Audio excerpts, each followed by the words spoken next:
Hello guys, welcome to Craftique. இன்றைக்கி நம்ம என்ன பார்க்க போகிறோன்னா Karthigai Deepam ஸ்பெஷலில். So lamp stand தான் பண்ண போகிறோம். இதுக்காக நான் சர்க்கிள்ஸ் எடுத்துக்கிட்டேன். இந்த மாதிரி சர்க்கிள்ஸ் எடுத்துக்கிட்டு அதை கட் பண்ணி வச்சுக்கிட்டேன்.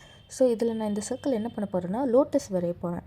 லோட்டஸ் வரைஞ்சி அது கூட ஒரு 3 ஆட் பண்ணலாம் அப்படின்னு தான் என்னோடய ஐடியா. ஸோ ஃபைனலாக நான் வரைஞ்சிட்டு அந்த இதை கட் பண்ணியும் தனியாக எடுத்துக்கிட்டேன். 1க்கு 3 நான் கட் பண்ணி எடுத்துக்கிட்டேன். ஏன்னா இந்த கார்டு ரொம்ப லைட்டாக இருந்தது. ஸோ 3 கட் பண்ணி ஸ்டிக் பண்ணிட்டோம்னா கொஞ்சம் கெட்டினஸ் இருக்கும்.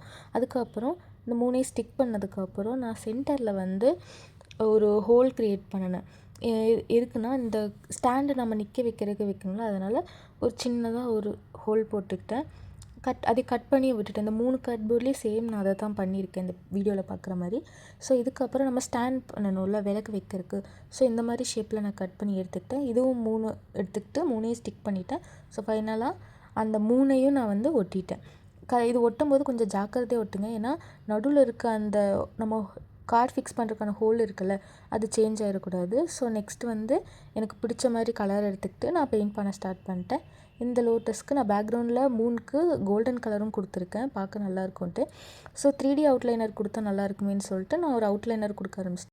ஸோ ஸ்டாண்டுக்கு என்ன பண்ணலான்னு நினைக்கும் போது என்கிட்ட இருந்த சின்ன பேர்ல்ஸ் டைப்பில் இருந்ததை எடுத்து நான் ஒட்டிட்டேன். ஸோ அது நல்லா இருந்ததுன்னு சொல்லிட்டு ஃபைனலாக அந்த ஸ்டாண்ட் எடுத்து நம்ம நடுவில் கட் பண்ண அந்த ஹோலில் போட்டுட்டு எக்ஸஸாக இருக்க பீசஸ் நீங்கள் கட் பண்ணிட்டு கம் வச்சிட்டிங்கன்னா இன்னும் டைட்டாகிடும். So double side tape use பண்ணி நீங்கள் வாலில் ஸ்டிக் பண்ணிக்கலாம். ஸோ இதான் ஃபைனல் அவுட்புட். இந்த